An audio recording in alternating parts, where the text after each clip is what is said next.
Hi everybody. I haven't got too many giant tables like May, so you can all just fall asleep now for a little bit. I did notice it was very clever the way that the guys designed the course, that put maternity in the middle with gynae either end bookending. So we know you're interested in the gynae, but probably less in the maternity. And I think probably the talk I'm giving is very much at the I'm going to fall asleep because I don't really want to get involved with this. But I'm here to tell you that it's different because we're very short of midwives. GPs are absolutely integral to women's care throughout the whole of their journey of life, and that actually a lot of women will be pitching up to GPs in early pregnancy. Now, in the past, we were able to ask the midwives to see them and sort out all the screening, but the problem is there aren't enough midwives, and actually a lot of the screening is happening earlier and earlier and earlier. And women know about it, and so you guys need to know about it. Okay, so before I start, I was going to just quickly say, I don't know if anyone uses Office Lens. It's amazing. I've seen heaps of you taking photos slightly wonky of the slides. Get Office Lens. It's from the Microsoft suite. I use it all the time when I'm at conferences. It basically just lines it all up, so you get a whole set of slides, if you want to do it that way. Okay. So I'm going to be talking about aneuploidy screening, MSS1, MSS2, both government funded. The ones in purple are not, they're user pays, but I think you need to know about them because your patients will know about them. Non-invasive prenatal testing or non-invasive prenatal screening, NIPS or NIPT. Carrier screening, and then a brief reminder about red cell antibodies. So what are the most common chromosomal abnormalities that we're looking for? So we know that we're looking for trisomy 21, Down syndrome, and that's the whole reason that the screening was set up. Also trisomy 18 and 13, less significant because these conditions are generally non-survivable conditions. And also, I'm just going to set my timer because I'm aware that everybody is running over. There we go. And then also what we'll often find along the way is the sex chromosome abnormalities, Turner's, Klinefelter's. And then with some tests, you can also pick up triploidy and translocations, but not on our routine screening. So, MSS1 and 2. So, MSS1, maternal serum screening 1, you'll all be familiar with. It was first introduced in 2010. Prior to that, there had been user pays options to do nuchal translucency screening, but the NSU developed this program in 2010.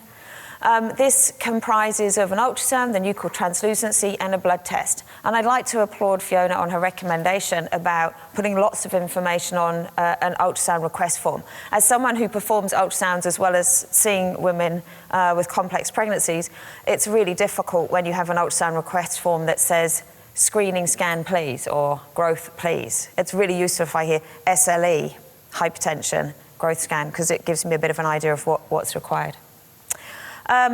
Normally, if we look at the two components, there's the blood test and there's the ultrasound. And you'll get one big form, which you're probably familiar with, and you tick a whole bunch off, but then you have to do a separate ultrasound request form. On the big form, you can indicate to women when to get the various components done, the blood test and the ultrasound. Now, the accuracy of the MSS1 is improved if the blood test is done early, and that's your PAP-A beta-HCG, in that time frame from 9 weeks. And the ultrasound is more accurate if it's done later, because actually it's easier to see because the fetus is getting bigger. And it gives us a chance or a risk of trisomies 21, 18, and 13. And in New Zealand, we use a cutoff of 1 in 300. It's an arbitrary number that we've chosen here. Other countries like the UK use 1 in 150. So we've decided 1 in 300, so a risk of 1 in 280 is a high chance, and 1 in 330 is a low chance. So you can see it's really very much arbitrary.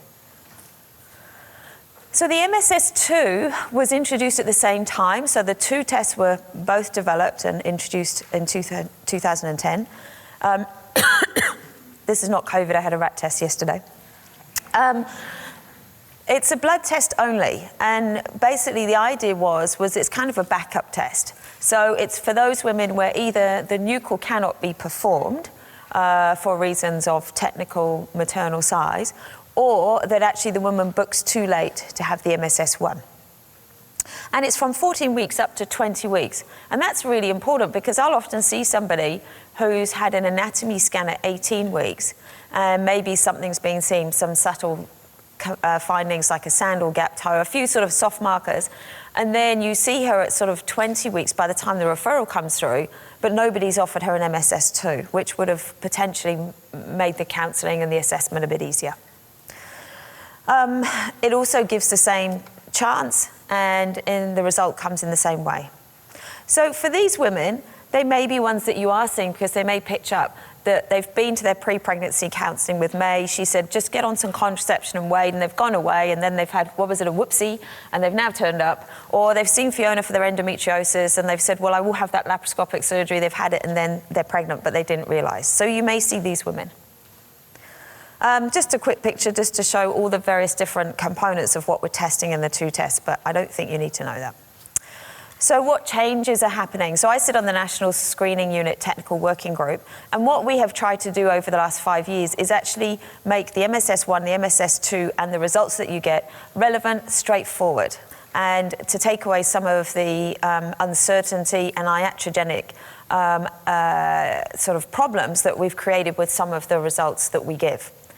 So we used to report in the MSS1 the PAPA and the beta-HCG as high risk or low risk. So PAPA and beta-HCG have been shown to be associated with a prediction of later pregnancy problems, SGA and placental problems. The problem is using it as a screening test. There is no evidence that these work well as a screening test, and all that would happen is that some women would end up with a whole bunch of extra scans and anxiety as a result of having abnormal PAPAs and beta-HCGs. So the multiples, the comment whether it's high risk has been removed, and we will shortly be removing the whole of that section. So you will no longer see the PAPA and beta-HCG result. In the MSS2, there was a report that would come through high risk for neural tube defects. Now, if you're a woman and you see that, you're going to feel terrified, but it's actually not very good screening. So the only neural tube defects that will give a high risk result are the ones which are open, and these are really well seen on your ultrasound scan. So ultrasound, the anatomy scan, is the best screening for neural tube defects. So that's going to be removed. So I think these results are going to get easier to interpret.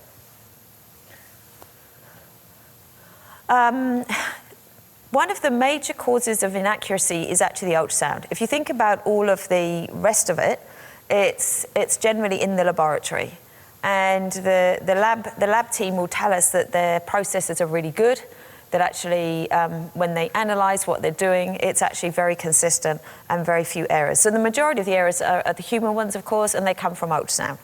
And so one of the things that we've done in New Zealand is for the last 5 years, we've engaged an overseas company that basically comes and assesses the sonographers and the radiologists and the obstetricians who are doing the new calls, and then actually scores them up and tells them whether they're doing a good job or not.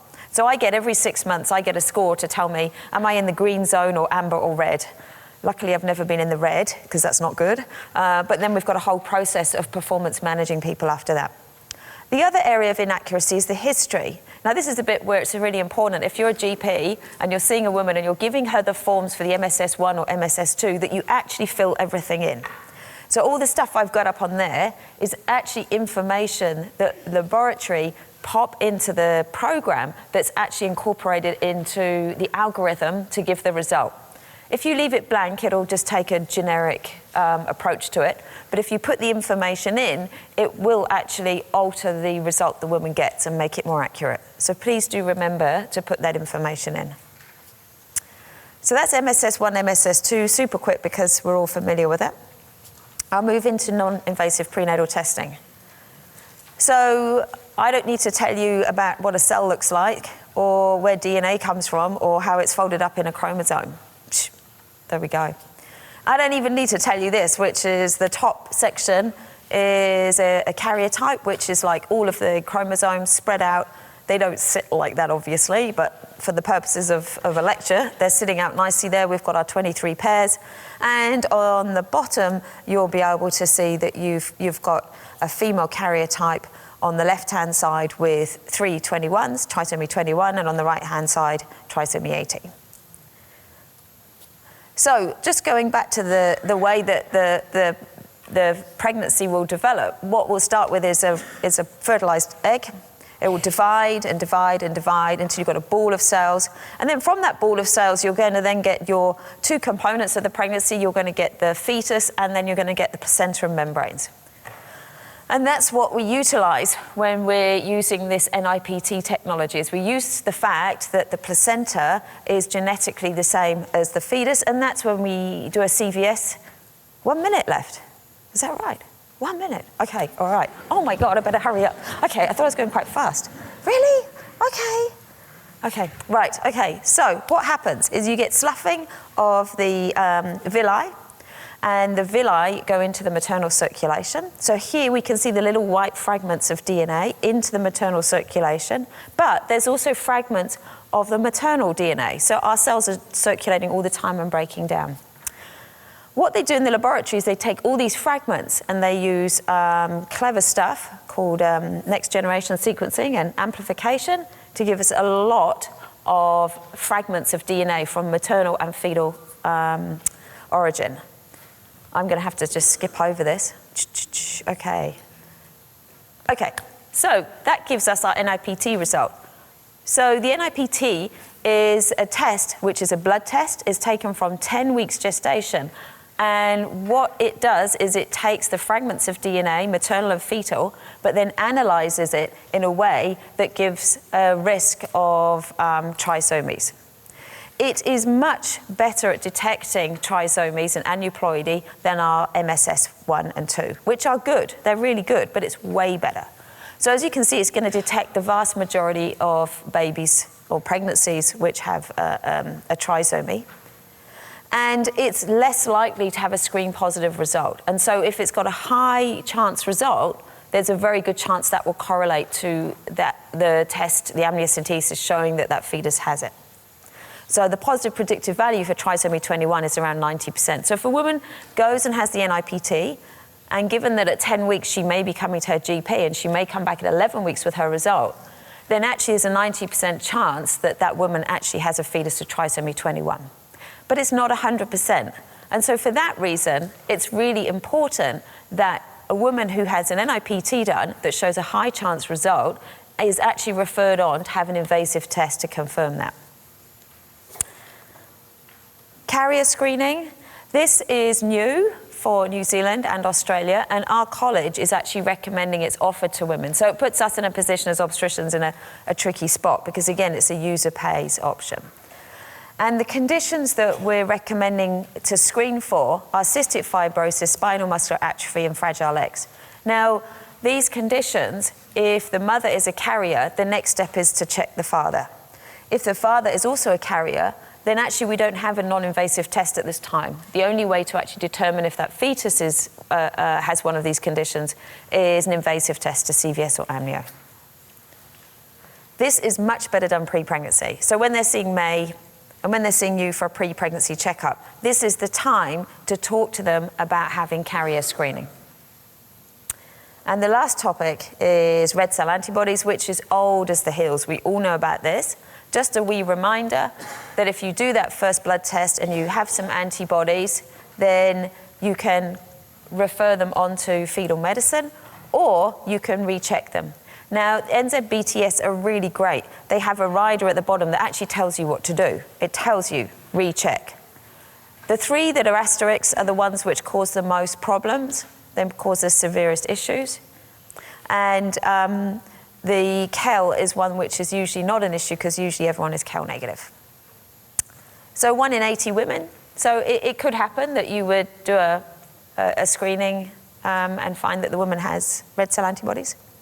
And that's just a picture explaining it. Woo, wow, okay. There we go. I'm sure I started later.